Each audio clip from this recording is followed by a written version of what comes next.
네, 오늘도 뭐 시작부터 계속 회의 방해만 하고 계시네요. 제가 이제 어제 사랑니를 뽑았기 때문에 좀 작은 목소리로 얘기를 하겠습니다. 적당히들 하시기 바랍니다.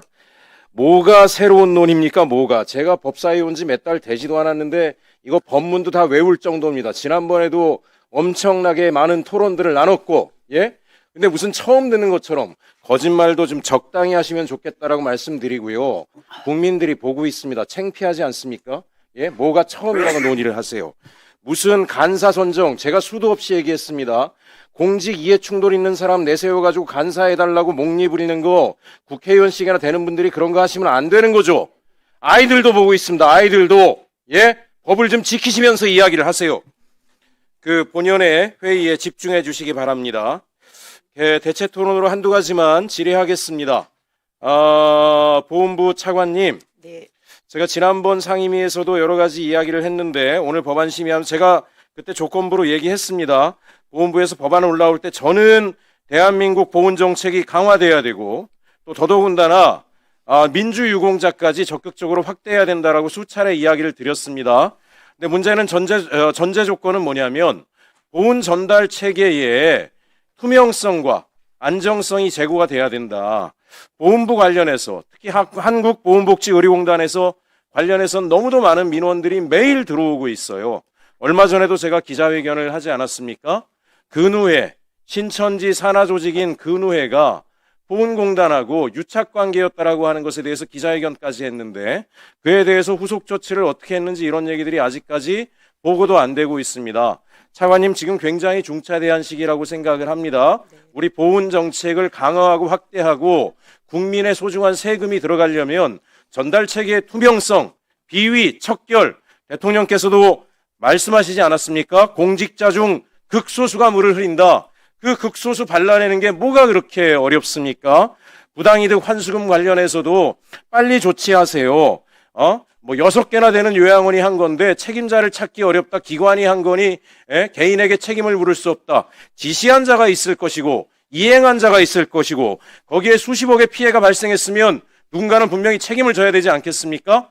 그리고 이런 중앙병원 치과병원장 채용비리 사건도 터져나오는데 왜 조치를 안 합니까? 이런 조치 하세요. 적극적으로 차관님이 총대를 메고 적극적으로 빠른 속도로 극소수의 비위 윤석열 정부 때 임명돼가지고 제가 어제 들으니까 핑퐁하고 있답니다. 근우에 대한 책임은 누가 질 거냐? 이사장이 질 거냐? 상임이사가 질 거냐? 어떻게 이재명 정부가 출범한 지 1년이 되도록 이런 일이 반복되고 있습니까? 반드시 조치해 주십시오. 적극적으로 조치하도록 하겠습니다. 또 토론하실 위원님 계십니까? 네, 조배숙 위원님.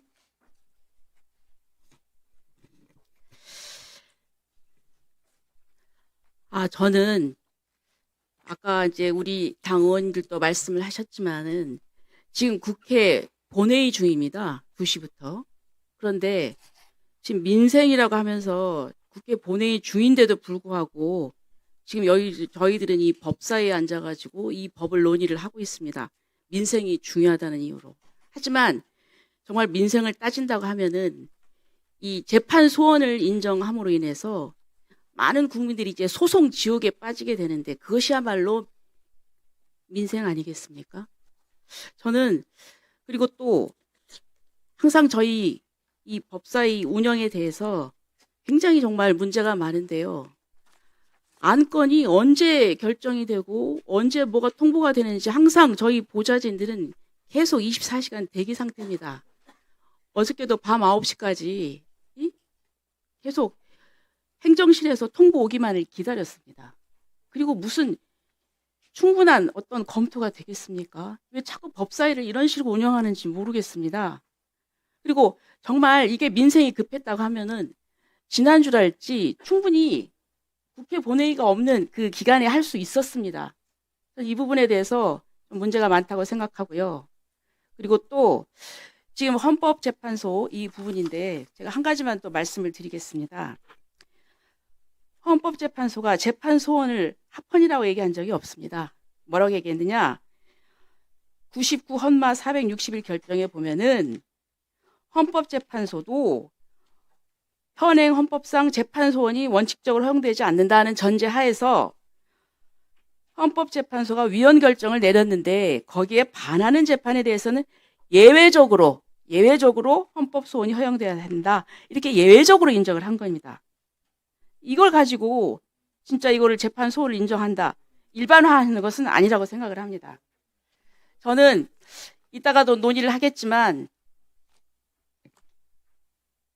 이 재판에 대한 헌법 소원이라고 하는 것은 우리나라 사법체계를 근본적으로 흔드는 것이기 때문에 이 부분에 대해서 공청회를 해야 된다고 생각을 합니다.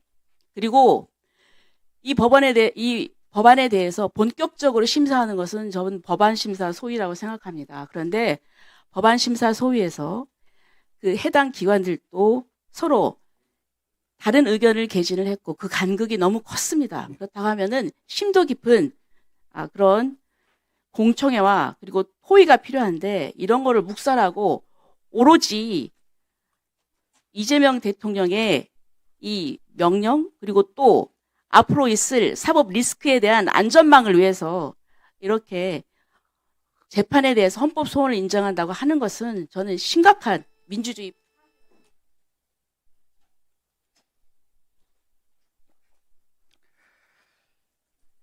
토론하실 위원님 또 계십니까? 네, 주진우 의원님 다음에 박원정 의원님 하시죠. 그러시겠어요? 네, 그러면 번갈아서.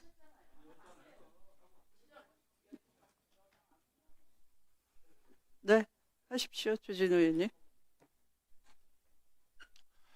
지금 오늘 행정입법 사법의 그 상권 분립이 완전히 무너져 내렸습니다. 지금 행정부 수반인 대통령이 한마디 하니까 이 법안 심사 없이 그냥 대충대충 넘어가 버리는 것이거든요. 민주당을 중심으로 언젠가부터 국회가 알아서 기는 모습을 보이고 있습니다.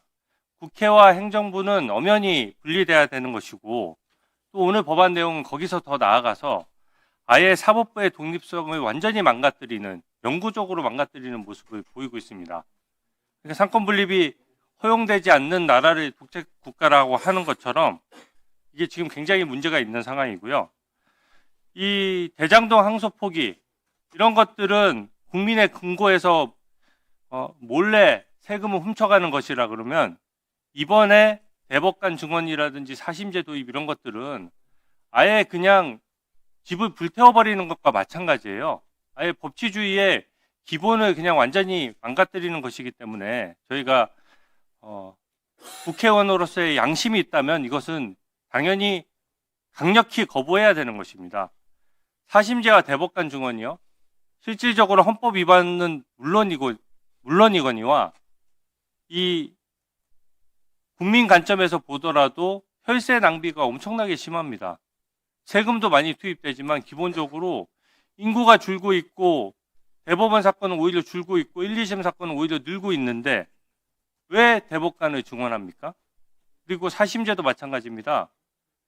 이혼 소송을 하거나 위자료 소송을 하거나 전세금을 반환받거나 이런 일반 서민들이 법의 보호를 적기에 딱딱 받아야 되는데 이제는 돈 있고 변호사 선임할 수 있는 사람들은 시간 끌면서 사심제까지 가서 시간을 끄는 것이거든요. 그렇게 되면 그 피해가 누구한테 돌아가는 것입니까? 그렇기 때문에 국민을 대표하는 대의기관이라면 세비 받으면서 이런 거 따져가지고 국민한테 더 유리한 제도가 무엇인지를 고민해야 되는 것이지 이재명 대통령이 한마디 했다고 해가지고 거기에 따라서 그냥 정책과 내용을 헷가닥 바꾸거나 막 밀어붙여서 되는 일이 아닙니다. 지금 어제 보니까 민주당과 조국혁신당의 합당 논의까지 대통령이 관여해서 막 하더만요. 강덕구 최고위원이 글 올렸지 않습니까? SNS에. 그런 식으로 대통령이 모든 인사에 당무에도 불법 개입하고 행정권 외에 입법권에도 마음대로 관여하고 사법권도 마음대로 하고 특검도 마음대로 지명하고 그게 독재국가 아닙니까? 김정은이 한마디 하면 딱 움직이는 북한처럼 되는 거잖아요. 저는 이 부분에 대해서 이 법안의 논의를 더 해야 된다라고 강력히 얘기합니다. 네. 박은정 의원님 3분입니다. 예, 지금 이제 민생 법안들 통과를 해야 되는데요. 발목을 잡고 있는 국민의힘 의원님들께 매우 유감을 표합니다. 지금 토론의 대상이 정미소관법을 빨리 우리가 심사해가지고, 통과시키는 이 주제에 좀 집중을 해주셔야 되는데, 갑자기 다른 우리 이제 상임위법에 대해서 뭐 재판소원이라든가 이런 걸 지금 계속 얘기하시면서 시간을 끄시는 이유를 제가 모르겠거든요. 윤석열 한마디로 나라를 벼랑 끝으로 모은 게 국민의힘 의원들 아닙니까?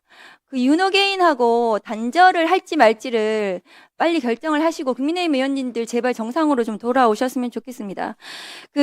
지금 조배숙 의원님께서 이게 모든 재판을 이 대상으로 하는 헌법소원이 사심제다. 지금 국민의힘 의원들이 그렇게 주장하고 계시는데요.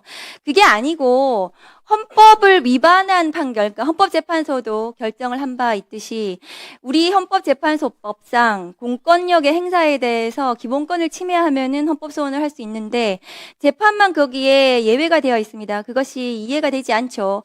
그런데 재판으로 국민의 기본권을 침해하는 경우 헌법을 위반하는 판결에 대해서는 국민의 기본권을 보장해야 합니다. 그래서 재판소원 이 시급히 도입이 돼야 되는 국민의 인권 보장을 위한 이것도 민생 법안입니다.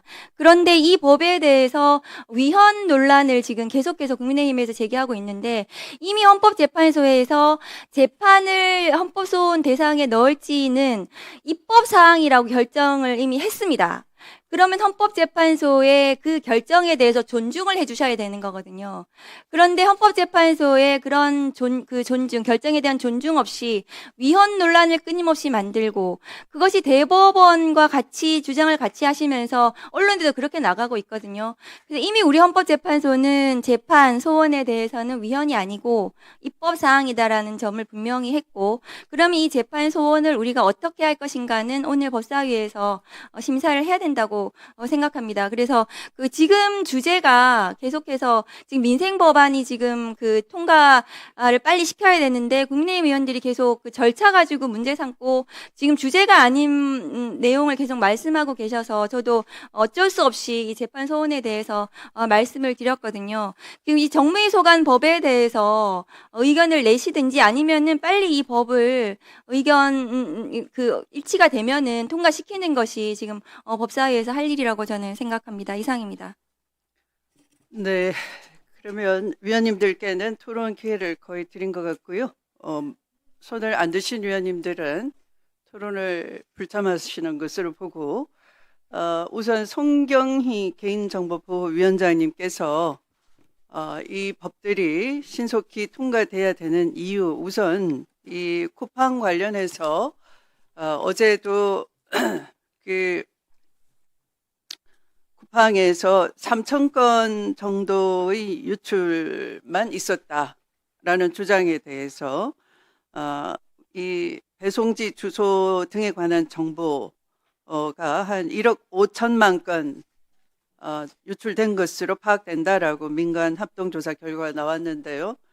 쿠팡이 이렇게 거짓말을 하고 있고 미국 측에 마치 한국이 기업 보호를 하지 않는 나라인 것처럼 자신들의 불법과 비리는 감춘 채로 증거까지 인멸해 가면서 외교 갈등 사안으로 키워보려고 하는 매국적인 행태에 대해서는 온 국민이 더욱더 분노하고 있고 질타를 하고 있는데요. 이것이 시급히 처리돼야 될 민생법입니까? 아닙니까? 좀 답변해 주시기 바랍니다. 네, 위원장님 말씀 주신 것처럼 매우 중요한 법이라고 생각을 합니다. 최근에 대규모의 개인정보 유출 사태가 잇따르고 있고 어제 민간 합동조사단이 발표한 것처럼 이제 쿠팡의 경우에는 대규모의 개인정보 유출이 확인되었습니다. 개인정보위는 어제 민간합동조사단이 발표한 결과를 바탕으로 하고 또 저희가 자체 조사를 계속 진행하고 있는 것을 통해서 개인정보의 유형별 규모를 정확하게 확정을 하는 작업을 하고 있습니다. 실제로 이런 사고의 원인이 인증 체계의 부실한 관리에서 비롯되었습니다. 그래서 권한 없는 자의 접근을 통제하는 가장 기본적인 장치인 인증 체계를 부실하게 운영했다는 것 자체는 이 대규모의 국민의 개인정보를 관리하는 그런 플랫폼 체계 자체가 허술하다는 걸 보여주는 그런 사례라고 생각을 합니다.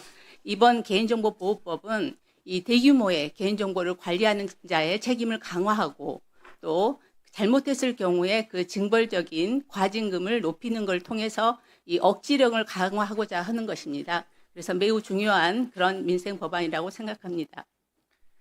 지금 이 고의 중과실로 피해를 발생시켰을 때 과징금을 현행의 그 기준보다 더 상향 조정하기로 했는데 그 조정 기준이 전체 매출액의 10% 범위라고 하고 있어요. 그러면 이것이 예를 들어 상호주의 원칙 아래에 미국에서는 어떻습니까? 미국에서 발생된 이런 사례라면 100분의 10 이렇게 그 기준이 낮은 겁니까? 아니면 미국과 비교해서 높은 겁니까?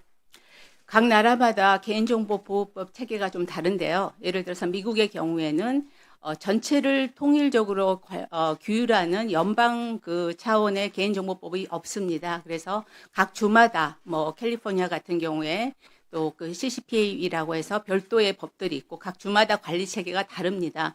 그래서 예를 들어서 미국의 경우에는 매출액 기반으로 그렇게 과징금을 부과하는 형태는 아니고 어떤 정보가 유출되었을 때 정액적인 그런 그렇게 과징금을 부과한 형태로 많이 하고요. 실제로 이제 그 EU 같은 경우에는 전체 매출액의 4%까지 부과하도록 되어 있습니다. 그리고 뭐 싱가포르 같은 경우는 10%, 그리고 중국 같은 경우에는 전년도 매출액의 5% 이렇게 규율들이 다양하게 되고 있는 상황입니다. 네. 또 더 나아가서 토론하실 위원님 계십니까? 두 번 기회는 드리지 않겠습니다.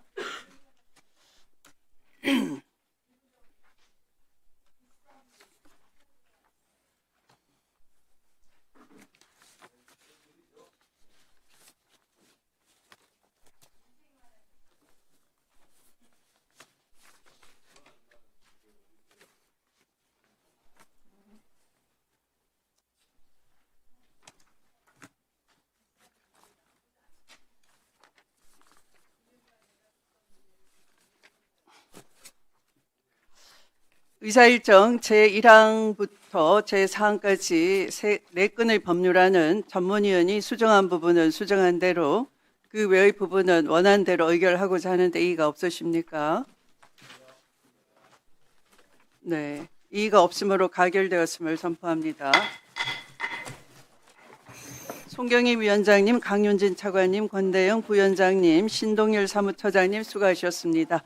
이석하셔도 되겠습니다. 네.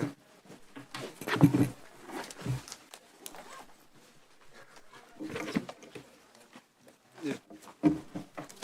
바로 설명드리겠습니다.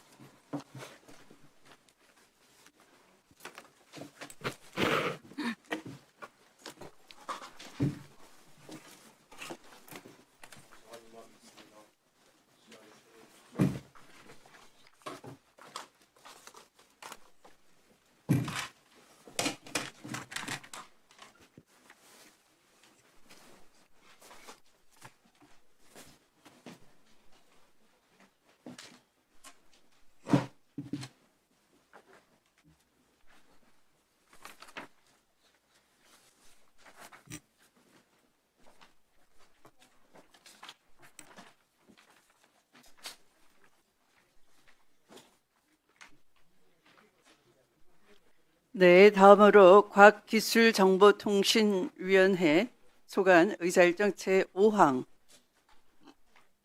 소형 모듈 원자로 개발 촉진 및 지원에 관한 법률안 대안을 상정합니다. 네, 박혜진 전문위원께서 검토 보고해 주시기 바랍니다. 의사일정 제5항 과학기술정보방송통신위원회 소관 소형 모듈 원자로 개발 촉진 및 지원에 관한 특별법안에 대한 체계작구 검토 결과 보고드리겠습니다. 제정안은 소형 모듈 원자로 시스템의 개발과 실증을 지원하고 과학기술정보통신부 장관이 필요한 경우 연구개발 특구를 지정할 수 있도록 하는 등의 내용으로 소형 모듈 원자로 시스템 개발 촉진위원회 위원 중 공무원이 아닌 위원들에 대한 형법 적용 시 공무원 의제 조항 추가 등 경미한 작부 수정이 필요하다고 보았습니다.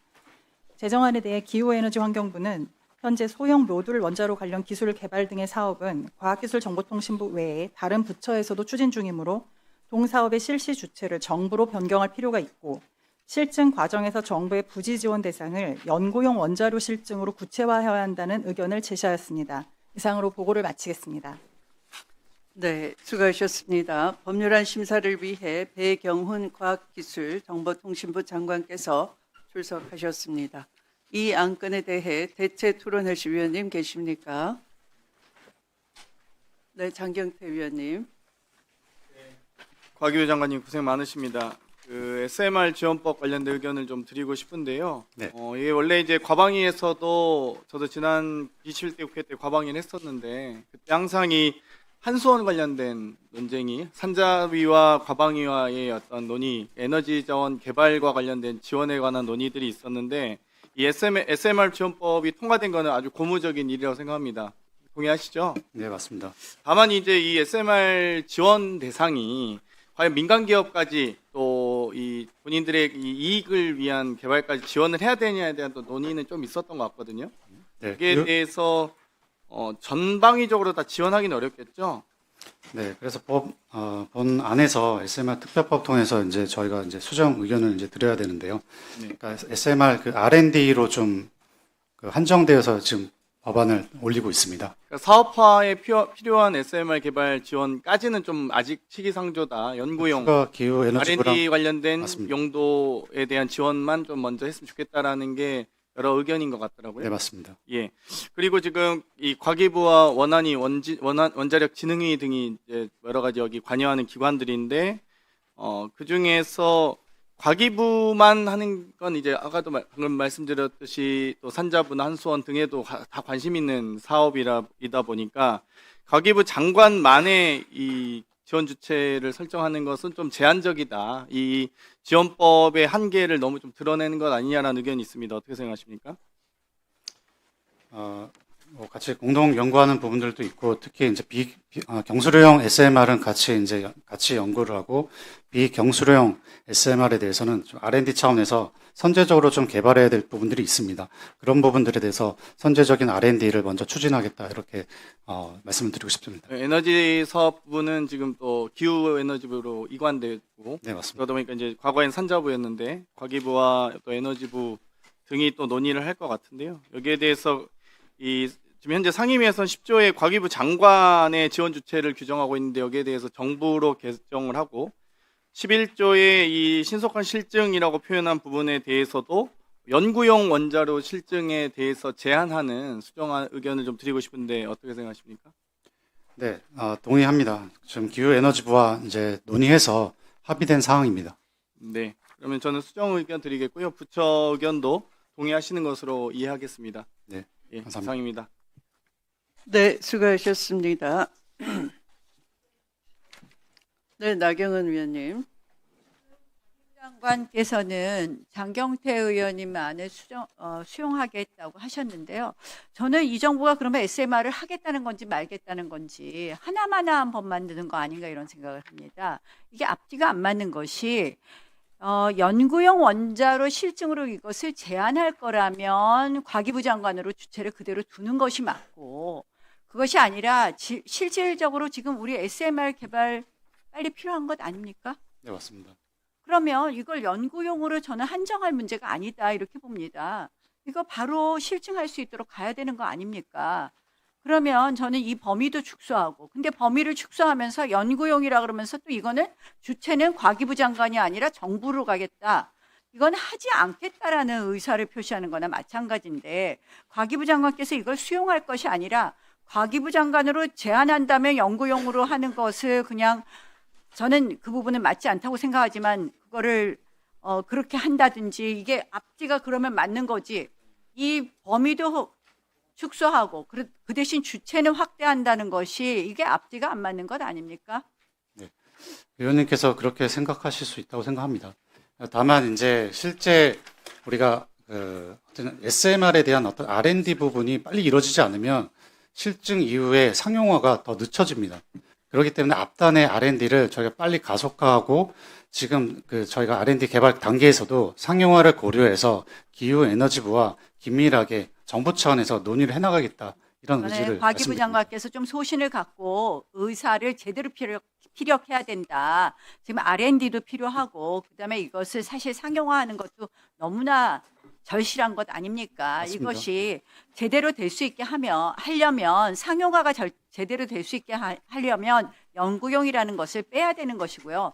적어도 정부라는 주체를 가려면 연구용은 빼야 된다고 주장을 해야 되는 것 아닙니까? 이거는 이 정부가 안 하자는 거나 똑같다 이런 생각이 되고 이런 부분을 지적합니다. 그래서 저는 이 수정안으로 할 이유가 없다라는 부분을 말씀을 드립니다.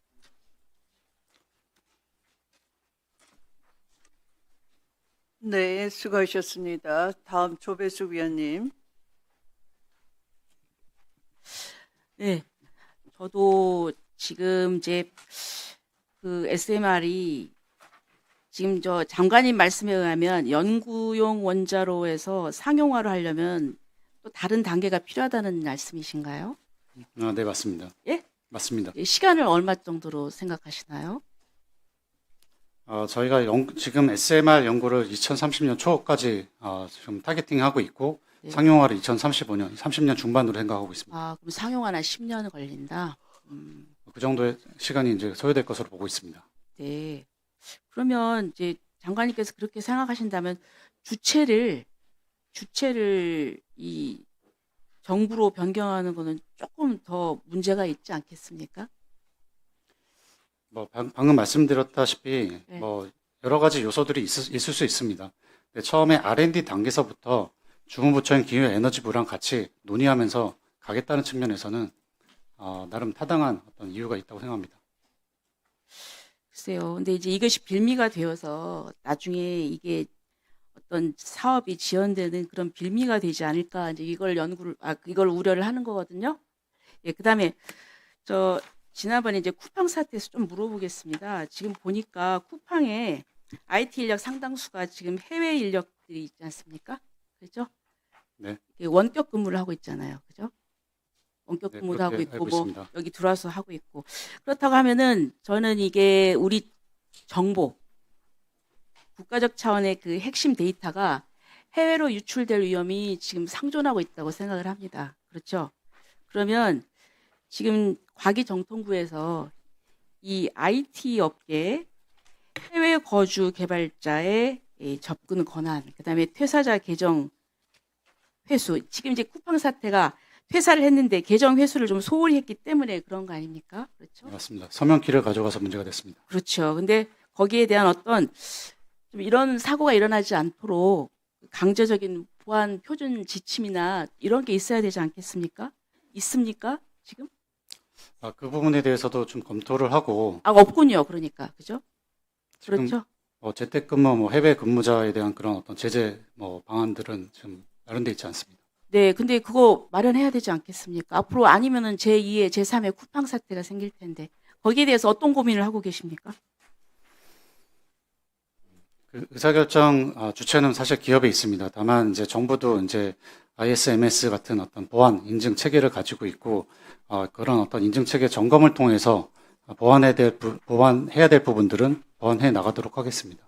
그러니까 이제 정부가 이 개인 기업의 사사건건이 이렇게 할 수는 없지만 그러나 이게 중요한 정보 해외 유출이라는 국익과 관련된 부분이잖아요.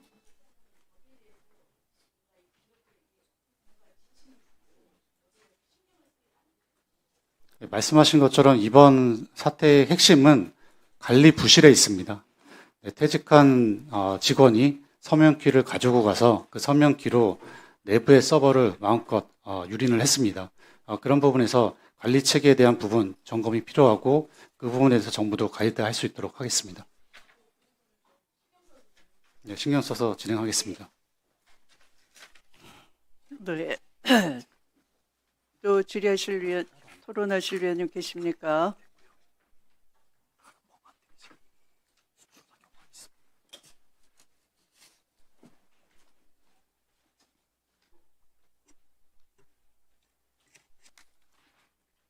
네, 더 이상 토론하실 위원님이 안 계시면 의결에 들어가겠습니다. 의사일정 알았어요. 그러면 장경태 위원님의 수정 의견에 대해서 정부 측은 동의를 하셨는데 나경원 의원님은 반대 토론을 하셨습니다. 한 분 더 동의하시는 네, 의견을 네. 네. 그러면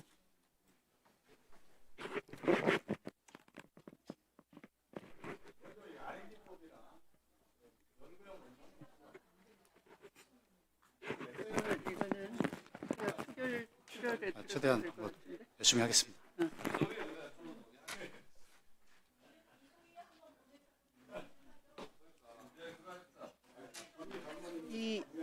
이의가 있다고 이렇게 가면 이제 이의가 있다고 할 거니까 그걸 주세요. 네, 네, 네, 네, 네, 네, 네.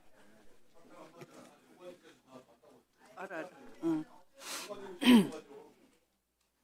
그러면 의사일정 제5항의 법률안은 대체 토론에서 장경태 의원님께서 수정 동의를 해주셨기 때문에 정부 측 동의도 있었고 해서 그 사항을 수정안을 반영해서 수정한 부분은 수정한 대로 그 외 부분은 원한 대로 의결하고자 하는데 이의가 없습니까?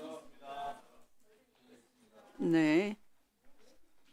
이 안건에 대해서는 이의가 있으므로 국회법에 따라 표결하도록 하겠습니다. 표결에 앞서 회의장에 계신 위원님은 모두 재석위원 수에 포함된다는 점을 말씀드립니다. 표결은 국회법 제112조, 제71조 단서에 따라 거수 표결로 진행하겠습니다. 먼저 찬성하는 위원님께서는 손을 들어 주십시오.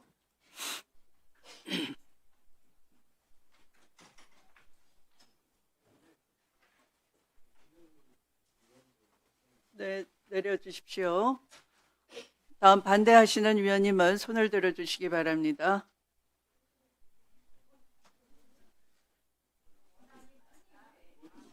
네, 내려주십시오. 표결 결과를 말씀드립니다. 재석위원 총 16인 중 찬성 10인, 기권 6인으로 가결되었음을 선포합니다.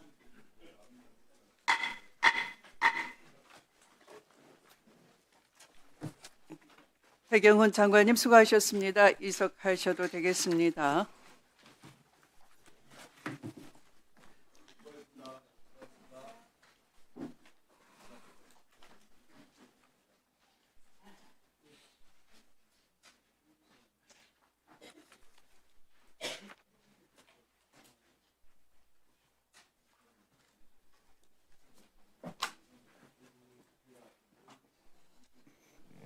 박지원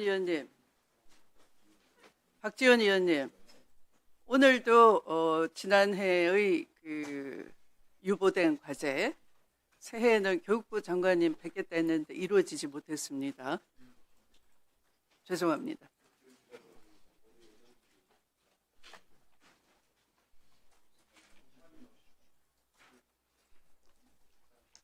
다음으로 교육위원회 소관의 의사일정 제6항 초중등 교육법 일부 개정 법률안 대안을 상정합니다.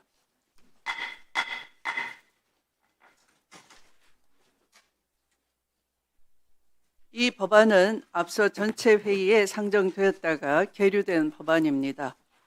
그러므로 전문위원의 검토 보고는 생략하겠습니다. 바로 대체 토론에 들어가도록 하겠습니다. 법률안 심사를 위해 최은욱 교육부 차관께서 출석하셨습니다. 최교진 교육부 장관은 대정부 질문 출석으로 인해 차관이 대리 출석하였다는 점을 말씀드립니다. 자, 이 안건에 대해 토론하실 위원님 계십니까? 네, 박균택 위원님. 예, 차관님, 우리 초등등 교육법 개정안 지난번에 의결이 유보가 됐던 이유가 CCTV 필수 설치 장소에 교실은 제외하되 학교 운영위원회 심의를 거쳐 설치할 수 있다라고 이 규정을 두다 보니까 교실 내에까지 CCTV가 설치될 수 있는 통로가 열리게 됐다. 그것 때문에 인권 침해, 교권 침해 문제가 있을 수 있다라는 의견이 제기돼서 그래서 이게 유보가 됐던 것 아닙니까? 네, 맞습니다. 그래서 저는 우리 법사위원님들의 의견이나 교육부의 추가 의견 이걸 토대로 출입문, 복도, 계단 등은 설치 장소로 지정을 하되 교실 내부는 제외하는 걸로 명문의 규정을 두는 방법 이걸로 그 수정을 해서 통과시키는 것이 괜찮을 것 같은데 차관님 의견 어떠십니까? 네, 의원님. 법안의 개정 목적 자체가 안전 사각지대로 교실 외에 필수 장소를 지정해서 CCTV를 설치하고 또 저희가 지원도 할 수 있는 근거를 마련하려는 거기 때문에요. 의원님께서 제안하신 대로 교실은 제외하는 것으로 명문화해서 해도 당초의 개정 목적에 부합한다고 생각합니다. 예, 감사합니다. 그 질문하는 김에 현안 질의 하나 하겠습니다. 네. 그 광주광역시의 그 학교들 중에서 24곳의 학교에서 보니까 오케스트라단을 운영을 하고 있습니다. 그런데 그 시도교육청에서 지원해 줄 수 있는 예산이 부족하다 보니까 악기도 또 시설도 노후화가 돼서 교육할 수 있는 여건이 안 되는 것 같습니다. 그래서 제가 교육부에 특별교부금 신청을 한번 하려고 한번 시도를 해봤는데 교육부가